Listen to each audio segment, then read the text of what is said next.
En 1964, conseguí empleo en una estación de radio para el turno de medianoche hasta las 4 o 6 de la madrugada. La política de estación era que solo podía tocar las canciones del Top Ten una y otra vez. Me aburría tanto que hice un anuncio al aire. Si alguien escuchaba el programa y llamaba para charlar un poco, para tener una breve discusión, no muy larga, unos 30 segundos habrían bastado, le daría $25 a la primera persona que llamara. Esto fue antes de los programas de discusión, por cierto, y nadie llamó. Así que ofrecí $50. Nadie llamó. Llegué a ofrecer $100. Ni un alma llamó. Tuve una sensación que muchas personas habían sentido y continuarían sintiendo por muchos años. Querer ser escuchado desesperadamente y que nadie te escuche.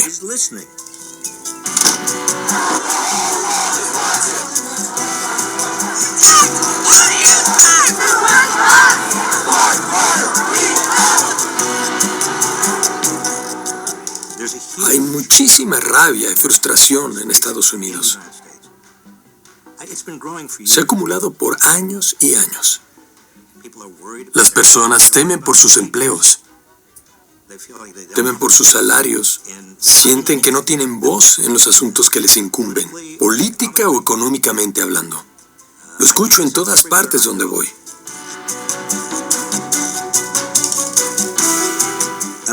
Los ciudadanos de todo el país se preguntan, ¿cómo hacemos que escuchen nuestra voz?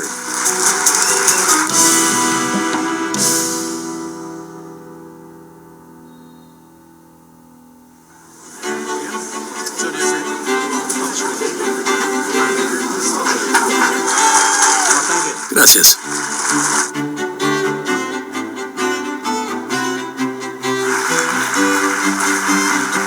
Muchas gracias.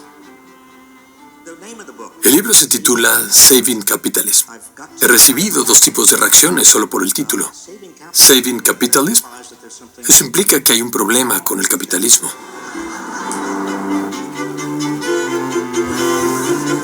¿Cómo te llamas? Y otros dicen, ¿por qué querrías salvar al capitalismo?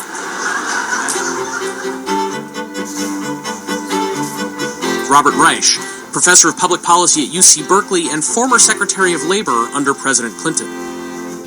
You have captured this moment in American culture and American politics very well in this book. It's saving capitalism for the many, not the few. We got about 20 seconds. Can you define? No, we have a lot more time than that. Can you define the aspirations of the middle class today as opposed to 30 years ago? I think the aspiration of the middle class today is almost exactly what it was 30 years ago. That is, let's have a better life. If I'm working hard, I want my children to have a better life. Upward mobility is what people are expecting from the system, but they aren't getting it. La mayoría de los ciudadanos dudan mucho del sistema. Creen que es corrupto. La verdadera pregunta es si el sistema trabaja para la mayoría o si trabaja para una élite que cada vez es más reducida. Robert Reich, le agradezco al exsecretario del Trabajo en la administración Clinton haber venido.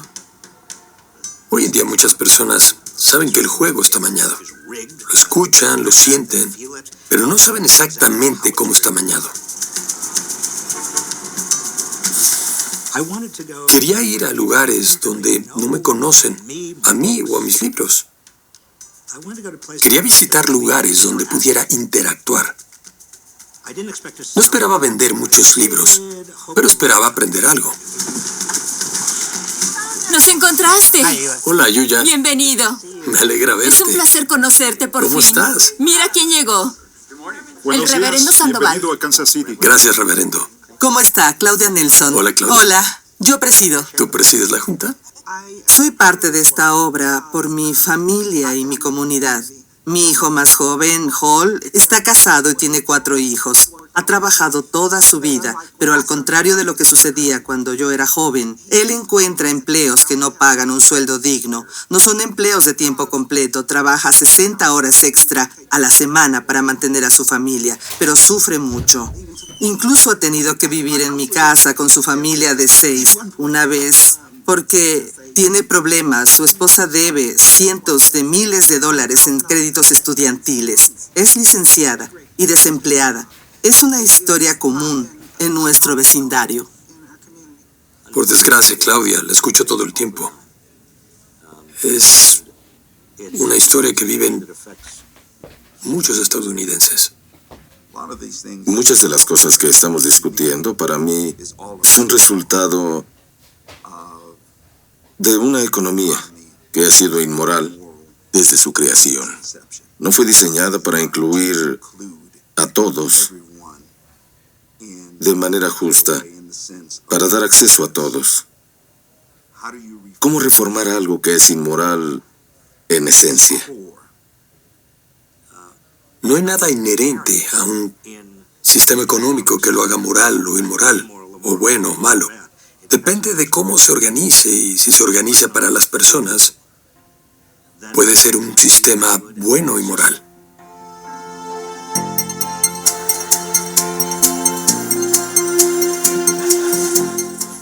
El sistema económico de Estados Unidos es el capitalismo, un sistema basado en la propiedad privada y el libre intercambio de bienes y servicios.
One of America's greatest strengths is our free market. Let the free market system decide. We all believe in the free markets. You know, that's what our capitalist system is about. The law of supply and demand, operating unimpeded by government. Government is not the solution to our problem. Government is the problem. Pocas ideas han envenenado tan profundamente las mentes de tanta gente como la noción de un libre mercado que existe en algún punto del universo, en el cual se entremete el gobierno. El libre mercado no puede existir sin que el gobierno ponga las reglas del juego. ¿Qué clase de reglas? Reglas con respecto a la propiedad, los monopolios, los contratos, la bancarrota y la aplicación de la ley. Hablemos de la propiedad. Hasta 1860, los seres humanos eran propiedad legal en Estados Unidos. Tomó años de activismo y una guerra civil para lograr que la esclavitud fuera ilegal.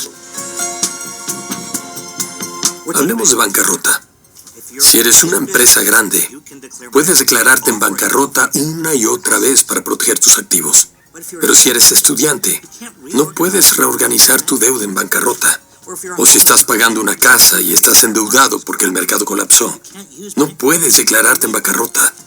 Es ilegal. Estas reglas no las impuso la naturaleza. Son el reflejo de los intereses de la cúpula del poder. Eso significa que cambian con el tiempo.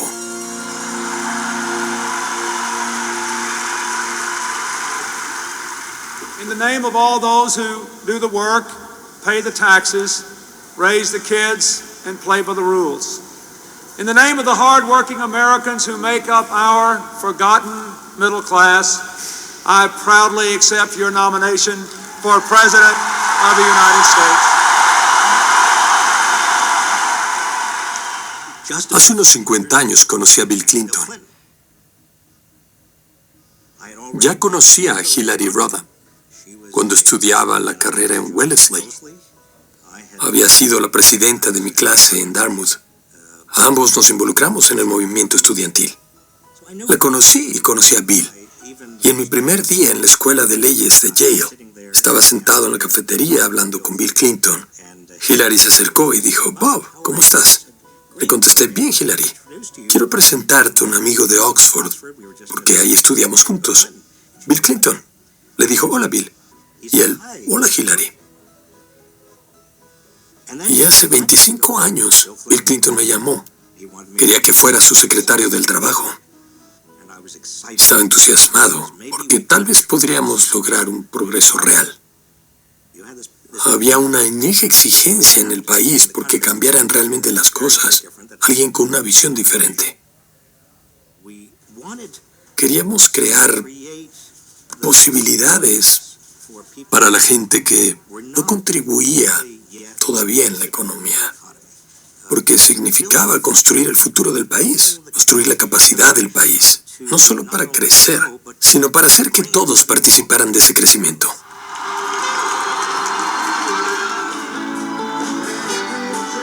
Éramos jóvenes, éramos la nueva generación, éramos los boomers. Yo me uniría a su equipo para ayudarlo a decidir qué hacer con la economía. In focus this evening, the shrinkage in America's middle class. Even though the economy is now growing, many of the jobs it is creating pay poverty wages. President Clinton has been promising wages would rise. But at the Labor Department, Secretary Robert Reich sees the number of working poor growing. Una mayor cantidad de riqueza quedaba en la cúpula, pero la clase media cargaba con un peso cada vez mayor. A los pobres no les iba nada bien. Yo creí que podíamos revertir esa situación. Viajé mucho por todo el país. Y lo que percibí de la gente es que había mucho escepticismo y cinismo. El comienzo de la rabia que emergió en su máximo esplendor en 2016 comenzaba a manifestarse.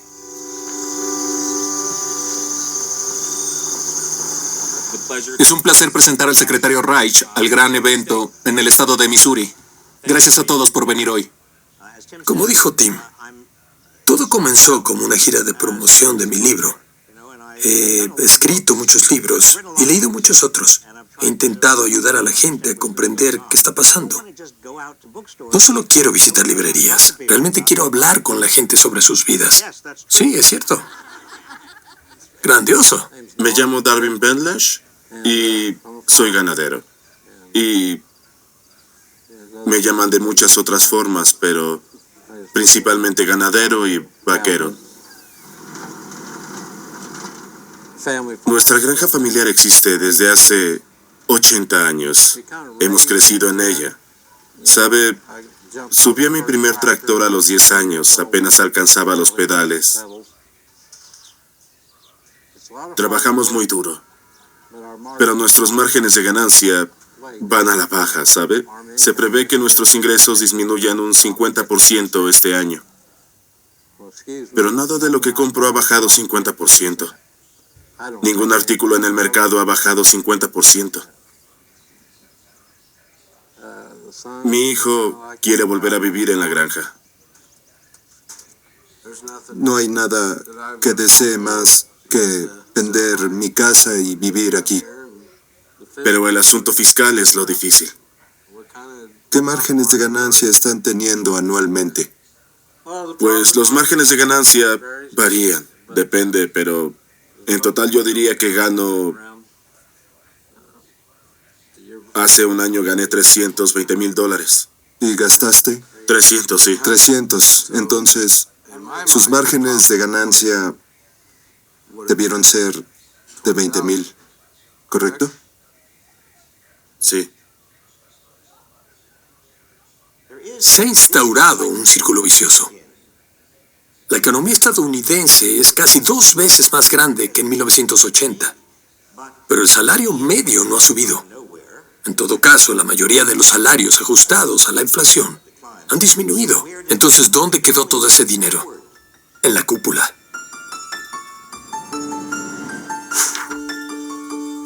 En 2014, las ganancias corporativas antes de impuestos alcanzaron el porcentaje más alto del total de la economía en al menos 85 años. Mientras que el porcentaje de la economía destinado a los salarios del pueblo se ha reducido dramáticamente. Oculto detrás de las leyes del mercado, el dinero fluye hacia arriba, desde los bolsillos de los ciudadanos comunes hasta las arcas de las grandes industrias, sus ejecutivos y sus accionistas. El círculo vicioso es que cuando la riqueza se acumula en la cúpula, hace lo mismo el poder político. Y eso es lo interesante, porque al monopolizar el poder político, la élite tiene cada vez mayor capacidad para cambiar las reglas del juego.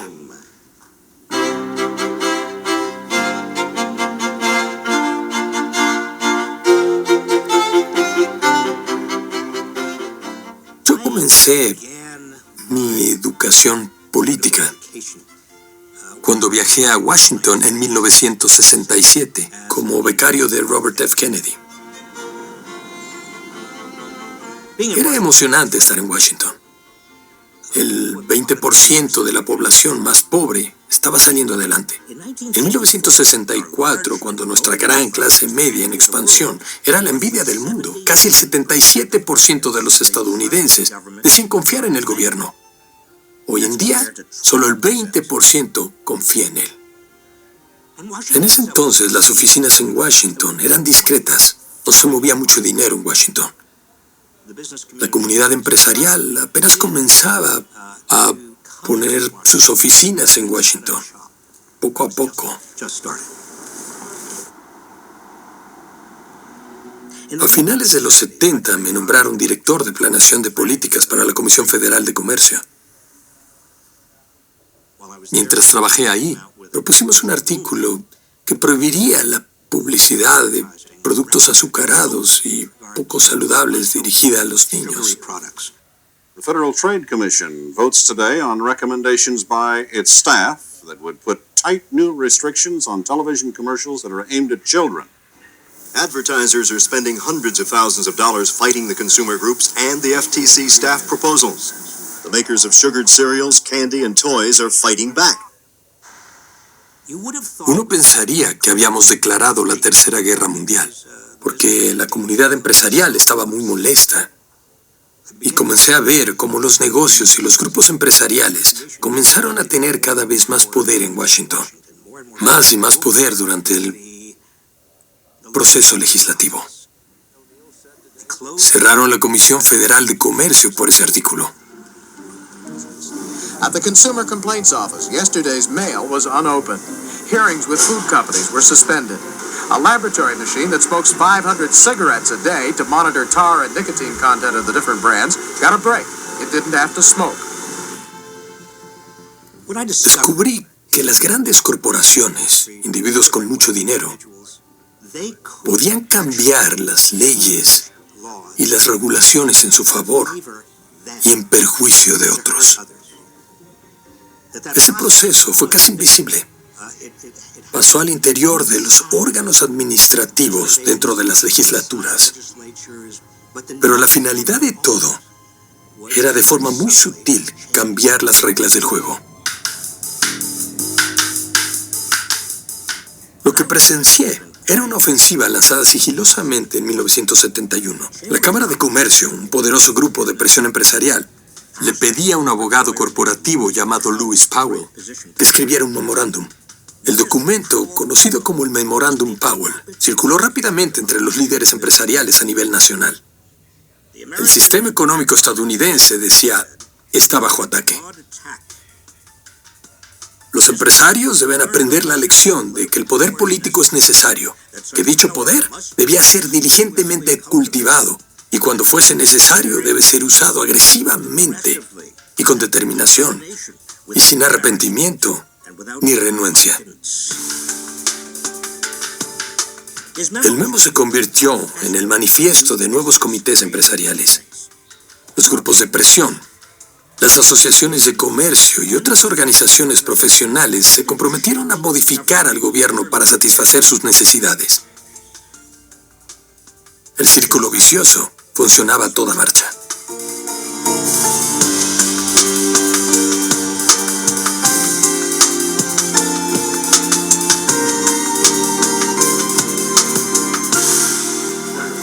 Es un placer estar aquí. Es un placer verlo.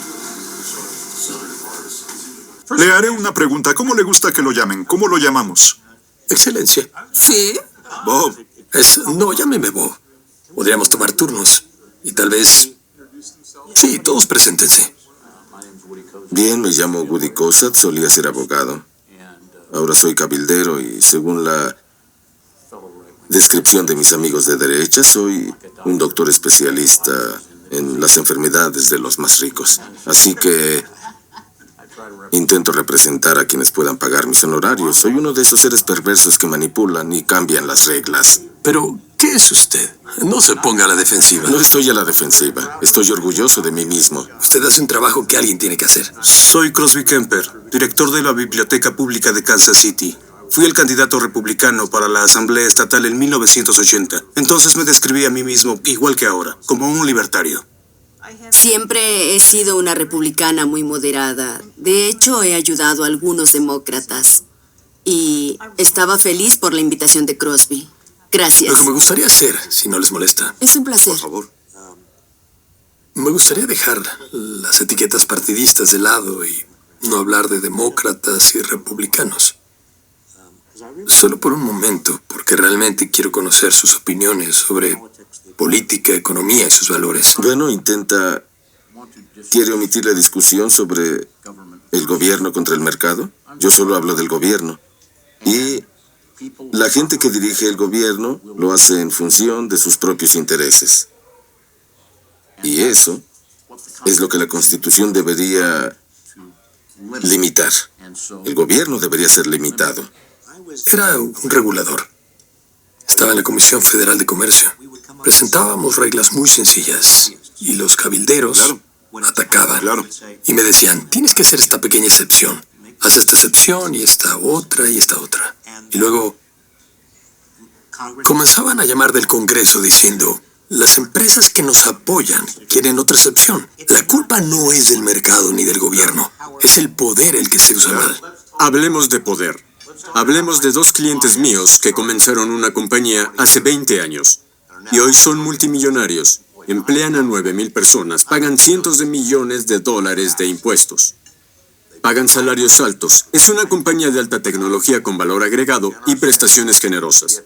Y aún así, son víctimas de escarnio, odio, burla y desprecio por producir desigualdad, por contribuir a la concentración de riqueza, por producir desigualdad. Yo sé. Es solo, ¿por qué son los chivos expiatorios? Ellos hacen posible el sueño americano. Uno de ellos es inmigrante. Reconozcamos que no debería haber chivos expiatorios, que nadie aquí es perverso y que tenemos un problema.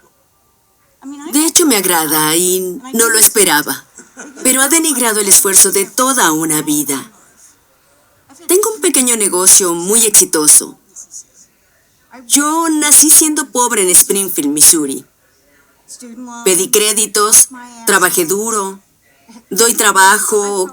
Creo que he creado 200 empleos. Y sí, no es mucho. No soy los hermanos Koch, pero he trabajado duro. Usted me hace sentir mal por lo que he hecho por mi país.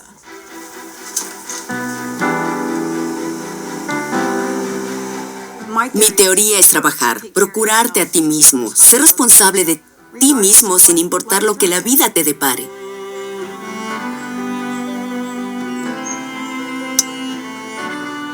Sí, triunfamos. Sin duda hemos triunfado. Mi esposo y yo nos pellizcamos todos los días al despertar en esta comunidad por poder enviar a nuestros hijos a la universidad. Pero creo que las oportunidades de empleo se han vuelto muy complicadas. Hoy es difícil para las personas ganarse la vida.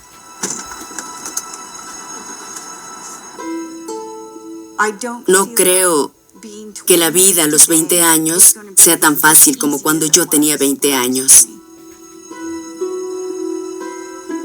Son épocas distintas. Son épocas muy, muy distintas.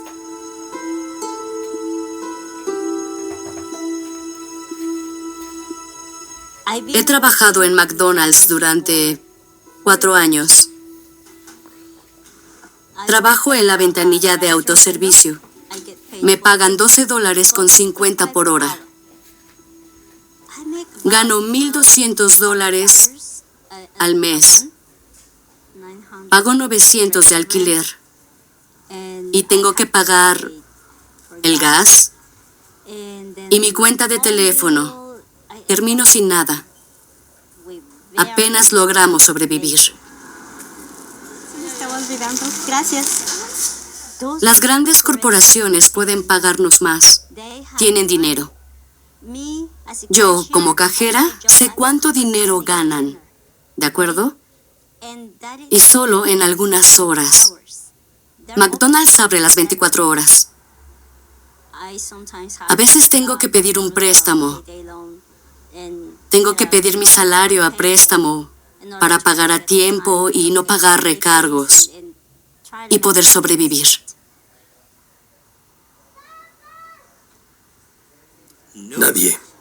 Nadie que trabaje tiempo completo debería sufrir así.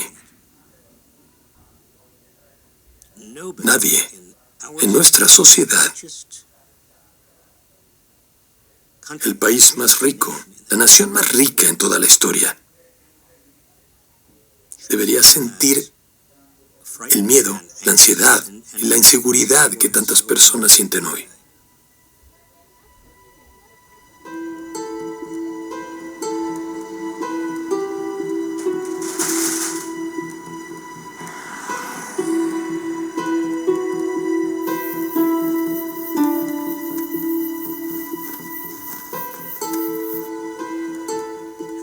La realidad es que nuestro sistema puede reflejar nuestros valores.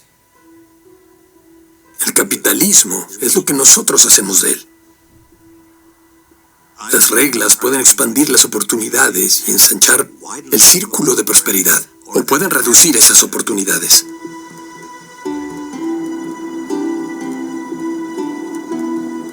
The Secretary of Labor, Robert Reich. The Secretary of the Treasury, Robert Rubin, and the President of the United States.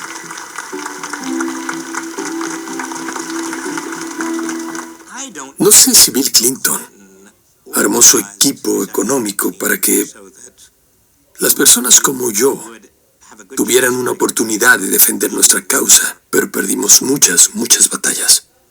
Pero lo que sé es que fue un trabajo difícil.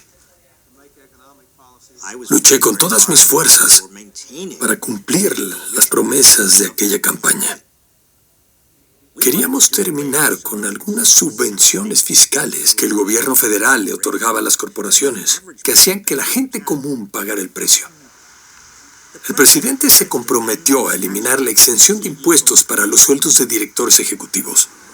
The average CEO at a major American corporation, according to a recent Senate hearing, is paid about 100 times as much as the average worker. And our government today rewards that excess with a tax break for executive pay, no matter how high it is. That's wrong. If companies want to overpay their executives and underinvest in their future, that's their business. But they shouldn't get any special treatment from Uncle Sam. Había voces, particularmente en el Departamento del Tesoro, que querían una ley muy distinta. Bob Rubin había sido el director ejecutivo de un banco importante en Wall Street y después fue nombrado ministro de Finanzas. Él veía a la economía y veía al país a través de los ojos de Wall Street. Y recuerdo que en la Junta Rubin dijo, ¿por qué no decimos que no puedes deducir el sueldo de un director ejecutivo superior a $1 millón, a menos que esté relacionado con el rendimiento empresarial? Y dije, espera. No estamos hablando de rendimiento empresarial. Hablamos de salarios excesivos en relación con los salarios de la gente común. No importa el rendimiento empresarial. El tema aquí es la brecha de desigualdad. Bueno, perdí esa batalla. Y gracias a un vacío legal, los sueldos de los directores ejecutivos se dispararon en forma de bonos en acciones. Y ese subsidio para los sueldos de ejecutivos solo fue un ejemplo de miles de subsidios y exenciones fiscales que consiguieron las corporaciones. Las 5 compañías petroleras más importantes reciben un total de $4,000 millones en exenciones fiscales cada año. Google recibió $632 millones en subsidios del gobierno para construir centros de datos. Y el Departamento de Agricultura de Estados Unidos gasta $20,000 millones cada año en subsidios que benefician principalmente a los mayores productores. Estos subsidios le cuestan a los contribuyentes decenas de miles de millones de dólares cada año. Algunos cálculos dicen que son más de 100,000 millones. Es una cifra más alta que el presupuesto del Departamento de Educación. Tenemos un enorme sistema de asistencia corporativa, ayuda para corporaciones independientes, subsidios y exenciones fiscales que no tienen una justificación económica y que existen solo porque ciertas corporaciones o industrias han presionado para obtenerlas. Están en el Código Fiscal, están en la Ley de Consignaciones, en nuestra legislación mercantil. Por todas partes hay asistencia corporativa. Comencé a sentir en mi interior cierto resentimiento hacia personas que conocí en el gobierno con mucho poder. No sentí un resentimiento personal porque eran buenas personas, disfrutaba su compañía, pero me enfurecía no solo lo que representaban, sino la estrechez de su visión. Parecía que Washington era una isla que estaba separada del resto del país. Las voces de los ciudadanos comunes habían desaparecido. Todas desaparecieron. Another member of the Clinton administration announced today that he's dropping out of the game entirely. Labor Secretary Robert Reich, who's been a central player on the president's domestic policy team, is returning to Massachusetts to spend more time with his family.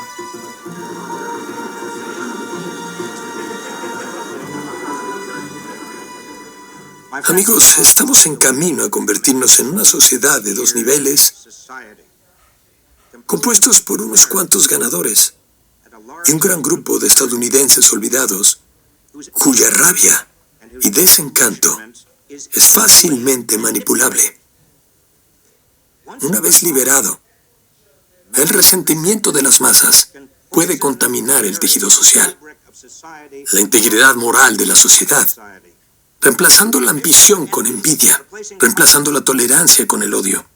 Hoy las víctimas de esa ira son los inmigrantes, las madres solteras, los servidores públicos, los gays y la mal llamada contracultura. Pero si la clase media continúa erosionándose, ¿quiénes serán las víctimas mañana?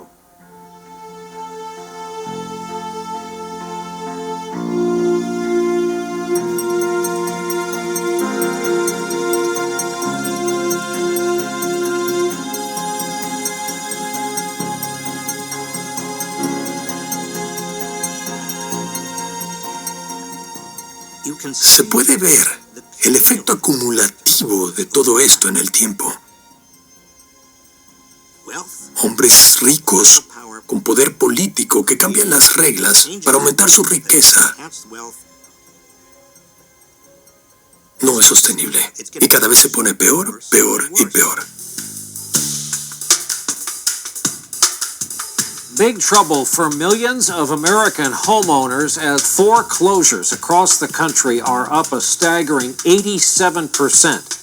The number of Americans either behind on their mortgage payments or in foreclosure rose to record levels in the third quarter. Those mortgages made to borrowers with poor credit histories are called subprime loans, and the explosive growth in this kind of lending in the past few years is now having a devastating impact. We are briefly interrupting regular programming with the latest on a wild day today on Wall Street in which the stock market officially crashed. Now, 3 of the top 5 Wall Street institutions are gone, leaving many to wonder whether Americans can trust the system to keep their money safe. ¿Qué pasó a principios de siglo?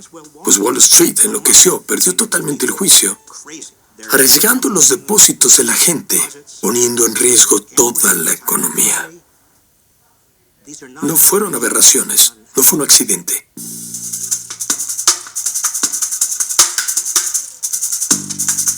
Desde el gobierno de Reagan, ha habido un cambio sistemático de las reglas de nuestro sistema financiero, siempre en forma de propuestas de liberación para sacar al gobierno de nuestro libre mercado. Government, with its high taxes, excessive spending, and overregulation, had thrown a wrench in the works of our free markets.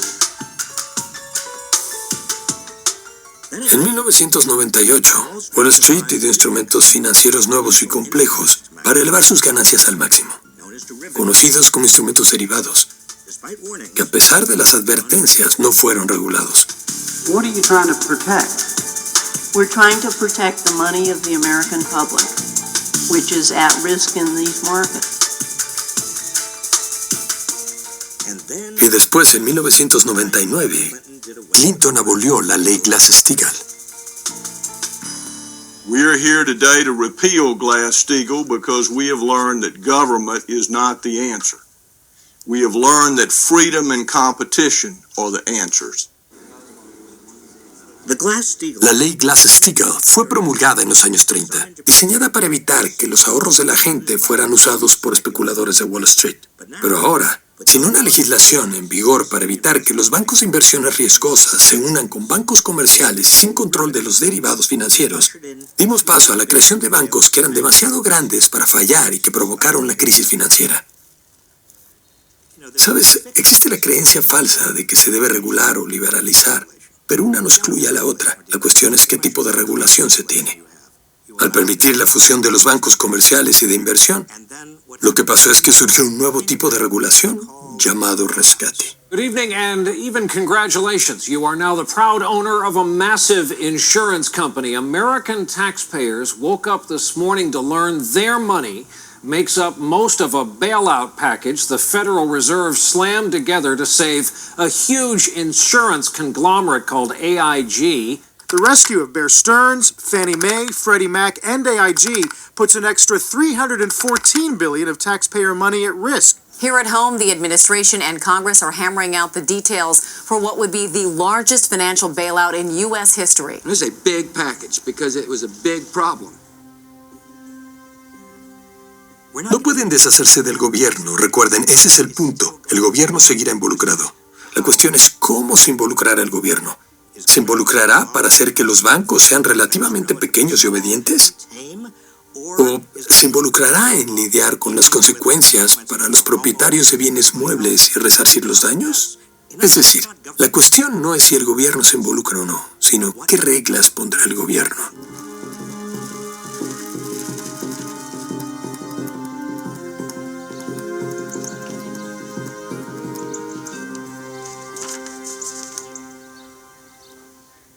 Me diagnosticaron en enero de este año. Contraje una infección en el extranjero y volví a mi país para tratarla, y mientras estuve en el hospital descubrieron que tenía cáncer.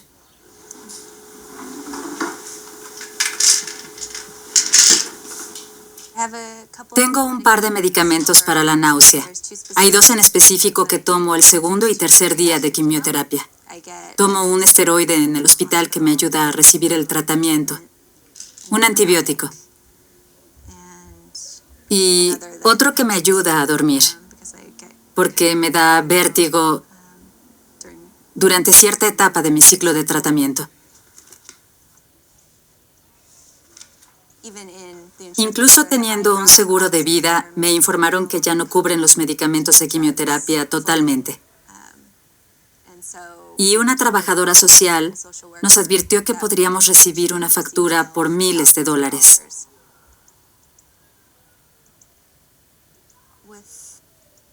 Con los 4 medicamentos que tomo para mi quimioterapia, el total es de $3,000 mensuales de tratamiento. Para mí eso representa 3 meses de ingresos por cada mes de tratamiento.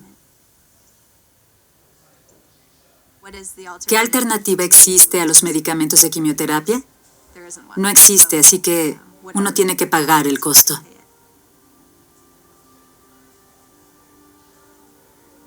Tú y yo, y todos los ciudadanos de este país, pagamos más por medicamentos que cualquier ciudadano de cualquier nación avanzada. ¿Por qué pagamos tanto? Es por la forma en que las compañías farmacéuticas han hecho leyes y reglamentos que las protegen y que les dan un enorme poder de mercado y también un enorme poder político.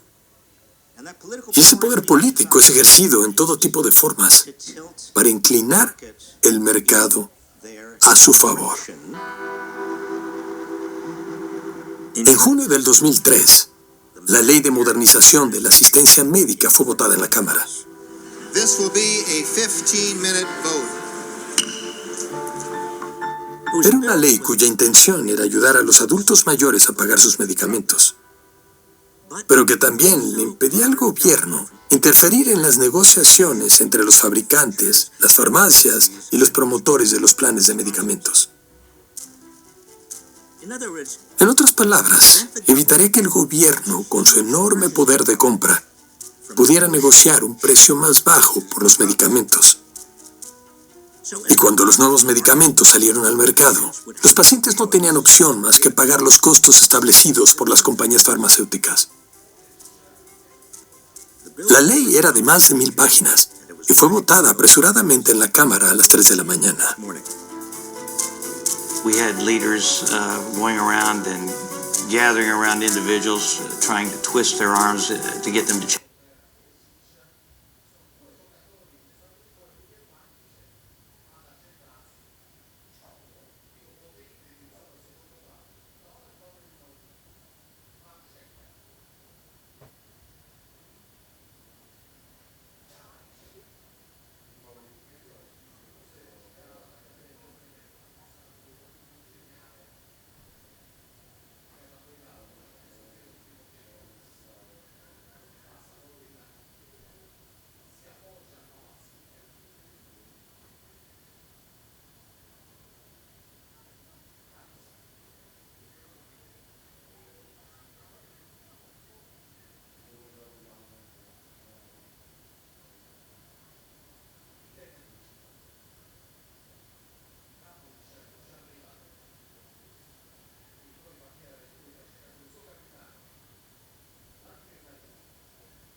change their votes.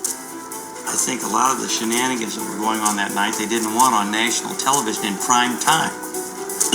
On this vote, the yeas are 220, the nays are 215. The conference report is agreed to, and without objection, the motion to reconsider is laid upon the table.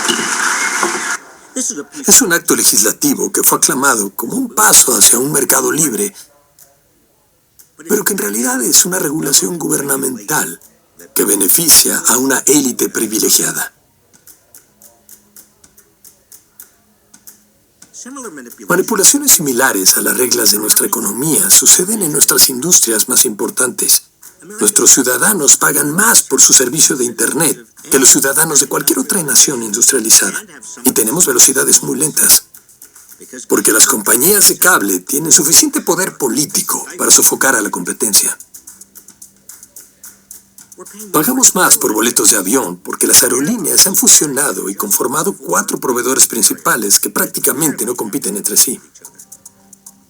Pagamos más por nuestros seguros médicos a medida que las compañías de seguros se consolidan. Así que en todos los sentidos están usando su poder político. Eso significa que tú y yo y todos los estadounidenses pagaremos más.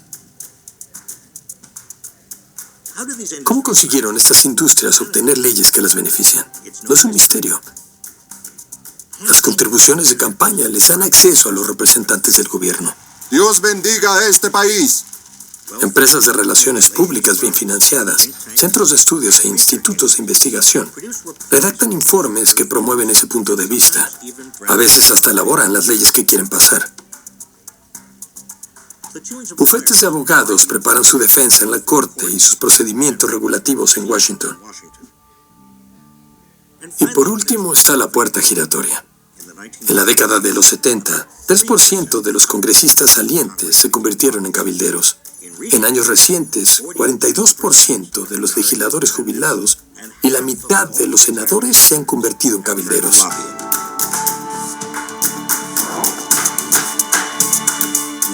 El cabildeo ha existido desde que se fundó este país.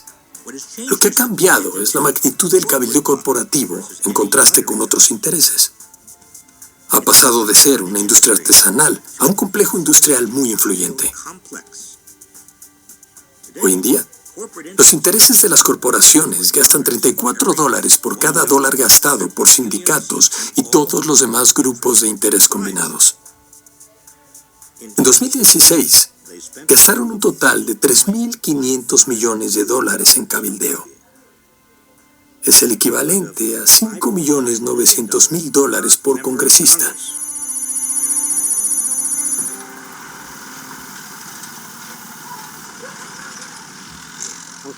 Me considero independiente. A veces veo que ambos partidos hacen cosas que no creo que fue para lo que fueron elegidos. No les importan las promesas que le hicieron a la gente. Les importan las promesas que le hicieron a sus partidarios, que les dieron dinero. Y la mayoría de nosotros no contribuimos mucho a los acuerdos políticos. Decimos, yo voté por ti. Si voto por ti, no tendría por qué hacer más. No tendría por qué comprar tu lealtad. Pero el dinero es su voz. Disculpa, pero ¿desde cuándo el dinero se usa para comprar algo? No es una voz. Entonces, ¿qué están comprando? Están comprando la influencia de los políticos.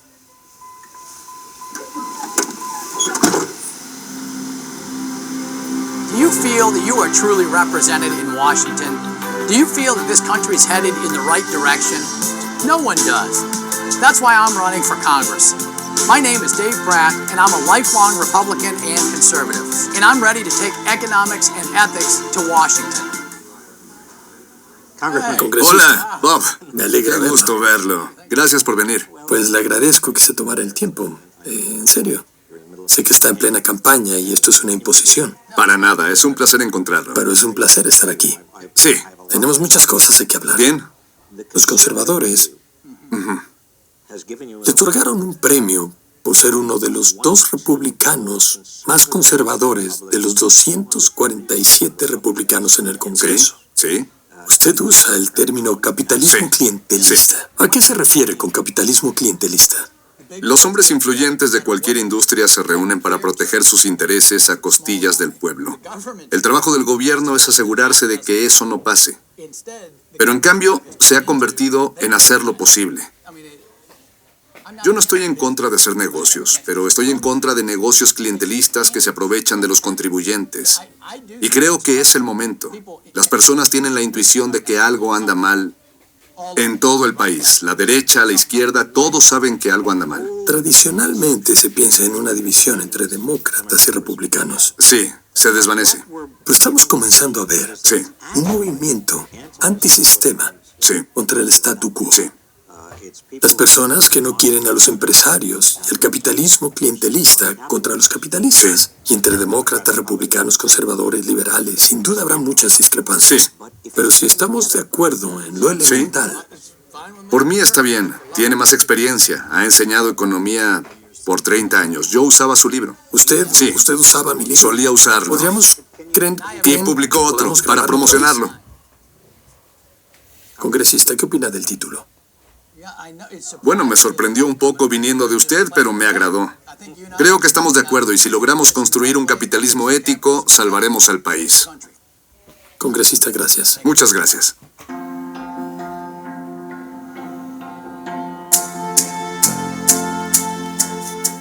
Todo se reduce fundamentalmente a la democracia estadounidense. ¿Trabaja para la gran mayoría? ¿O trabaja para una minoría?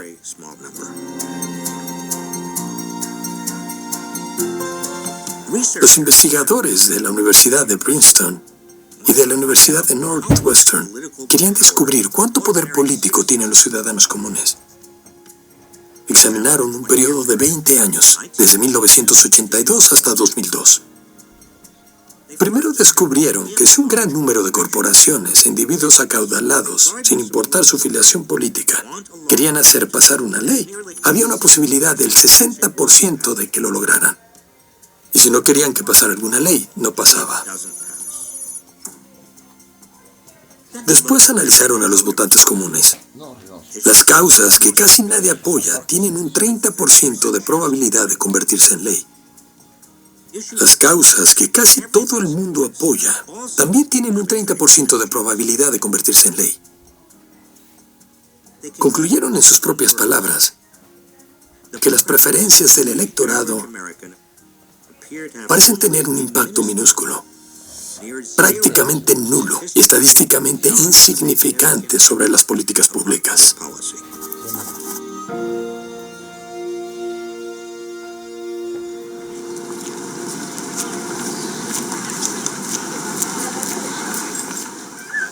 Siempre me ha sorprendido lo cerca que puedes estar de la Casa Blanca como un estadounidense promedio. Pero tu voz no llega a los oídos de quienes toman las decisiones en la Casa Blanca.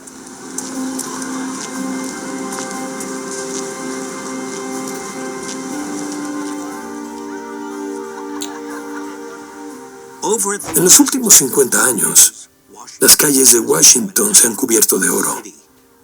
Es la capital del dinero. Y el dinero aquí solo tiene un propósito, y es influir en los resultados.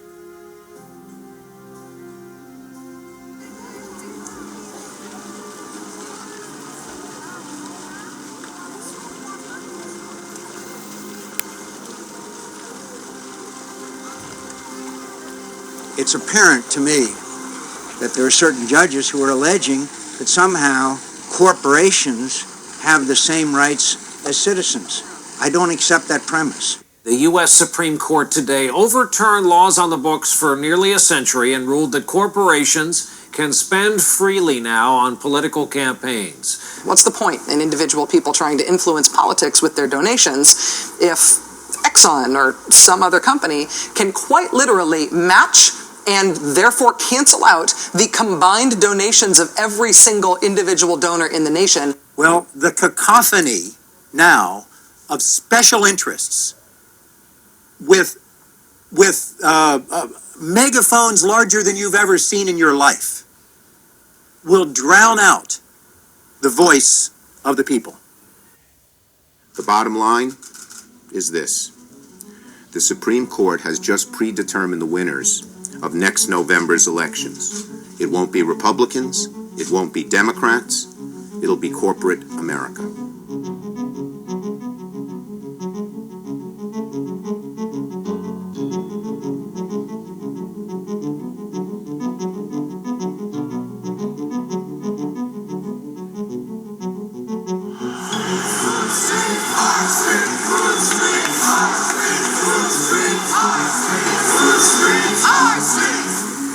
There was a giant show of support for the Occupy Wall Street movement Wednesday. Approximately 10,000 people marched through Lower Manhattan. The truth is that many of the reasons they're hitting the streets are similar to the reasons the Tea Partiers began their protests. Crony capitalism, bailouts to big business. Washington should listen to their message because it is similar to the Tea Party's message. That is, crony capitalism needs to stop. They're spending our children's money, our grandchildren's money, and they're going to just...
continue to push this country into debt, and they're going to destroy the economy of America.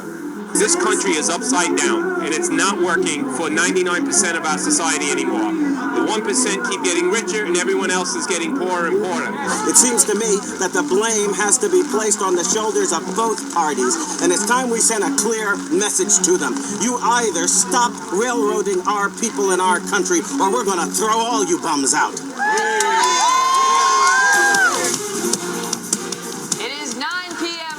Coast, and the moment of truth has arrived. Welcome to the first debate night of the 2016 presidential campaign, live from Quicken Loans Arena. Mr. Trump, you've also donated to several Democratic candidates. You explained away those donations, saying you did that to get business-related favors. And you said recently, quote, when you give, they do whatever the hell you want them to do. You better believe it. So what specifically did they do? I will tell you that our system is broken.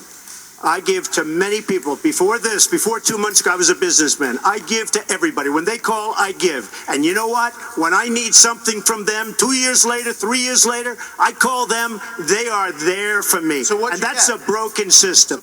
I have never heard a candidate, never, who has received huge amounts of money from oil, from coal, from Wall Street, from the military-industrial complex. Not one candidate said, oh, these campaign contributions will not influence me. I'm going to be independent. Well, why do they make millions of dollars of campaign contributions? They expect to get something. Everybody knows that. You've received millions of dollars in contributions and speaking fees from Wall Street companies. How do you convince voters that you're going to level the playing field when you're indebted to some of its biggest players? Well, I think it's pretty clear that they know that I will. You've got two billionaire hedge fund managers. ¿Quieren escuchar tu opinión de Donald? Ah, sí. Trump. Es increíble. Adelante, sí. Creo que es un gran empresario. Creo que lo que el país necesita es la perspectiva de un empresario. Muchas personas... ¿Sabes que está contra el sindicato? Sí, lo sé. A muchas personas no les gusta escucharlo, pero creo que es lo que el país necesita. Él es empresario, no un político. Sí. Yo creo que estamos guiándonos demasiado por la política. Sí. En lugar de administrar este país como un negocio. Pero Donald Trump es un bufón y convierte todo en una broma. Estoy de acuerdo con eso. De otros países. Pero él aborda muchos problemas. La rabia. Que son la rabia. Rabia y problemas. Es rabia. Está usando la rabia que la gente siente por los manejos del gobierno. ¿Y por qué crees que está teniendo una reacción positiva? Porque está diciendo cosas que la gente piensa. Sí. Está provocando la reacción de la gente. Pues es lo mismo con Bernie. Bernie dice... Exacto. Y por eso me gusta Bernie y me gusta Trump. Estoy indeciso. Lo sé. Bernie es un hombre inteligente. Pero Bernie es un... Yo apuesto a Bernie. Acaba de comenzar. No es votar republicano o demócrata. No, pues contra ambos. Que sí. Si dependiera de mí, podría gobernar a un grupo de gente joven, porque no me agrada ninguno. Y sin reelección. Sí. Sin reelección. Sí, estoy de acuerdo. Votemos por Willie Nelson.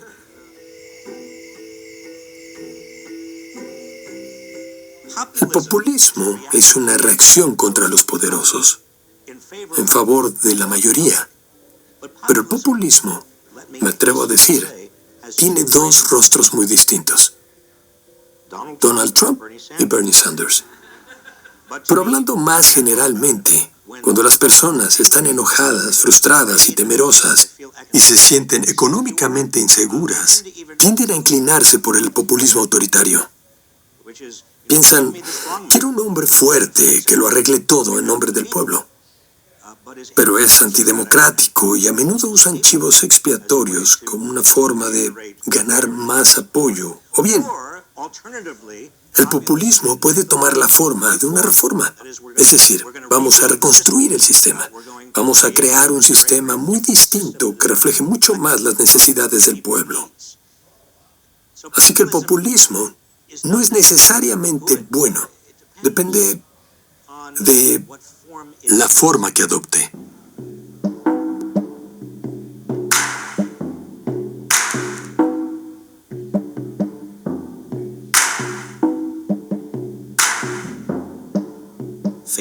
La confianza en nuestras instituciones más importantes ha caído en picada en los últimos 30 años. Eso es peligroso, porque si las personas no confían en que nuestra sociedad trabaja para la mayoría, quedan muy vulnerables.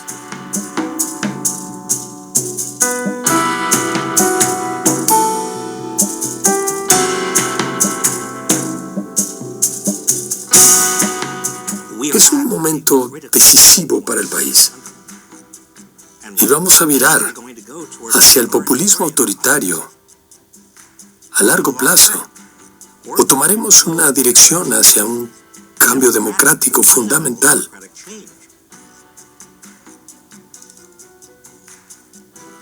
Una democracia es un régimen muy frágil.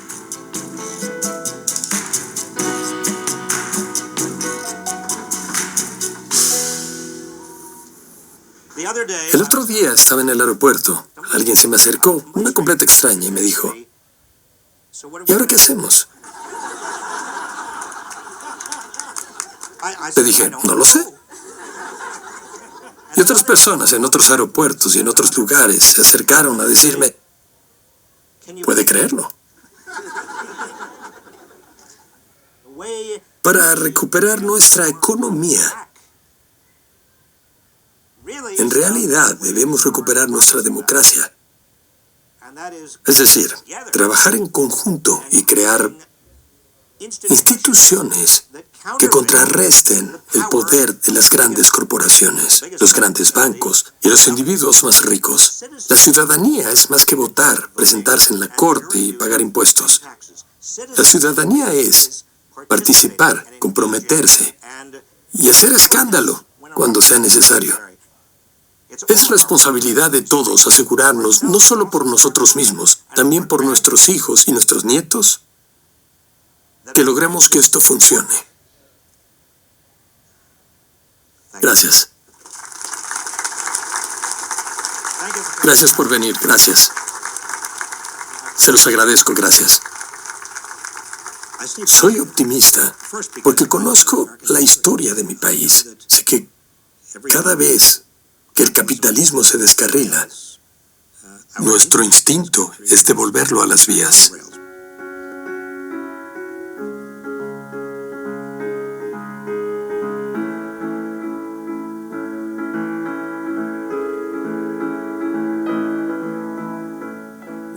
Estamos viendo el mismo tipo de concentración de ingresos y riqueza y la misma corrupción política. Pasó lo mismo en 1880 y en 1890. Y las leyes favorecieron a los ricos. Y hubo un círculo vicioso muy similar al que tenemos hoy en día. La gente estaba furiosa. Y esa ira fue canalizada de forma positiva. El pueblo se organizó y cambió la organización del sistema político-económico. La primera gran legislación antimonopolios fue aprobada y acabó con enormes monopolios. Y después, el presidente Teddy Roosevelt firmó una ley que prohibía las donaciones corporativas a campañas políticas.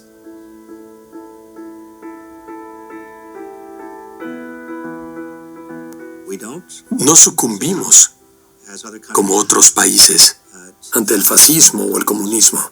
Nosotros somos mucho más pragmáticos. Y yo creo que lo haremos otra vez.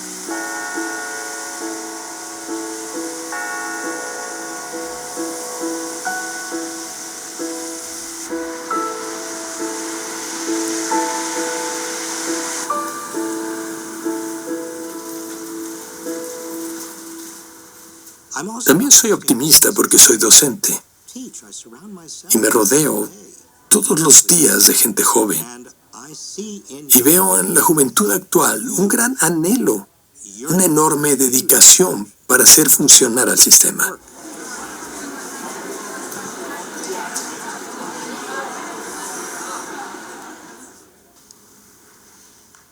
Son tiempos de una gran oportunidad y de un grave peligro. Algunos de ustedes, no sé quiénes, y no sé cuántos de ustedes, serán parte de la solución.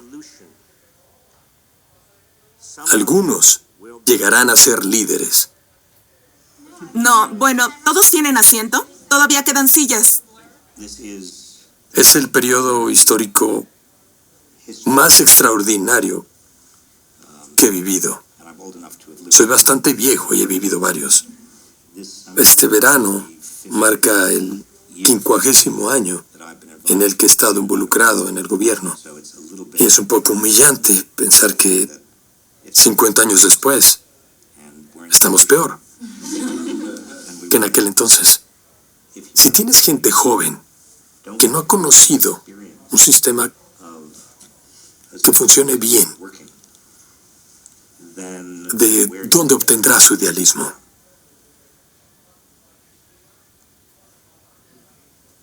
¿De dónde obtendrá la próxima generación su fortaleza. Yo no diría que la historia estadounidense tuvo una edad de oro, que es cosa del pasado, pero sí creo que al menos había una idea de que estábamos mejor unidos. Había una identidad compartida, y no creo que eso exista hoy en día. Parece haber momentos de desánimo y desesperanza y la sensación de que no servirá de nada. Así que eso es importante también. Hay que creer que se puede mejorar. O siempre viviremos en la desesperanza. Supongo que también es una oportunidad porque las personas son más conscientes, comprenden mejor los desafíos y eso está movilizándolas. Está haciendo que la gente actúe, reflexione y participe en la política. Hay esperanza. ¿Saben?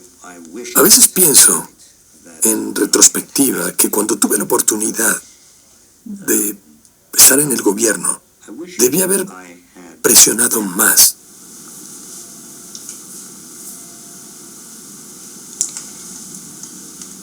Pero en ese entonces hice todo lo que pude. Mi mejor esfuerzo. Y ahora depende de la siguiente generación.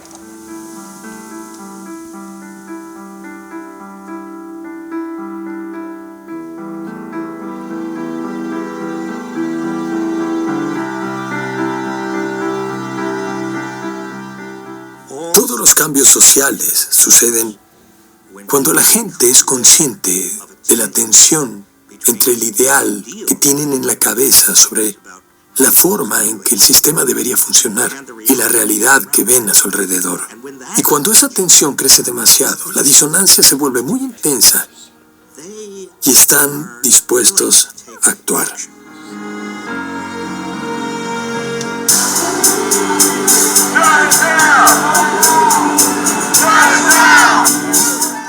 Las cosas están mejorando un poco porque estamos actuando para provocar un cambio. He luchado por $15 con mi sindicato desde hace 3 años y medio. ¿Qué queremos? $15 en el sindicato. ¿Cuándo lo queremos? Amigos, esto se trata de poder. Se trata de reclamar nuestra democracia y de reclamar nuestra economía. Es una gran victoria. Me siento orgullosa.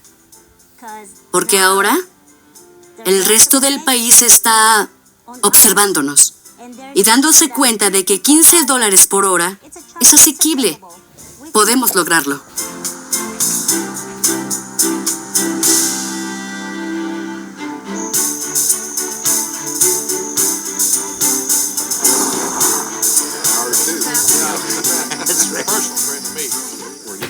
Estamos comenzando a organizarnos y ellos comenzarán a desacreditarnos y menospreciarnos porque provocamos un cambio. Mi pregunta para usted es ¿cómo puedo estar segura de que abogará por mí si voto por usted para garantizar un servicio de salud igualitario, de calidad y financiable, teniendo 26 años con una enfermedad preexistente y viviendo debajo del umbral de pobreza?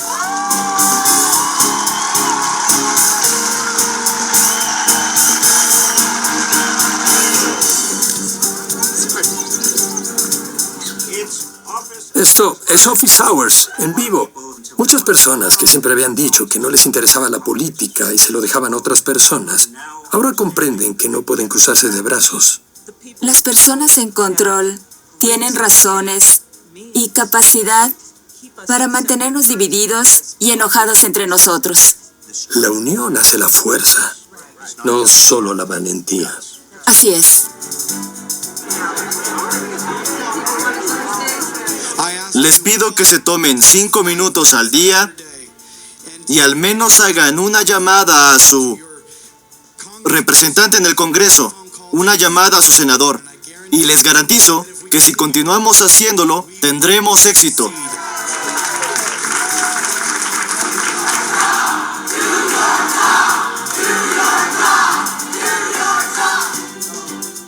La única forma de avanzar hacia un sistema que trabaja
equipaje para la mayoría.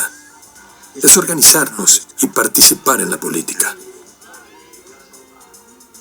Los intereses corporativos están haciendo lo que hacen mejor, ganar dinero. ¿Por dar su opinión? Los demás tenemos que hacer lo que hagamos mejor.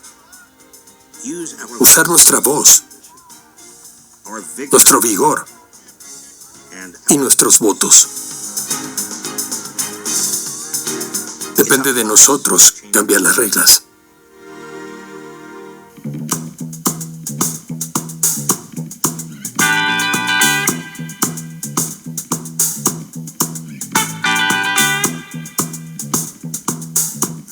Si piensan convertirse en activistas, 3 cosas. Número 1, tienen que ser tenaces y pacientes. El cambio social no sucede rápidamente.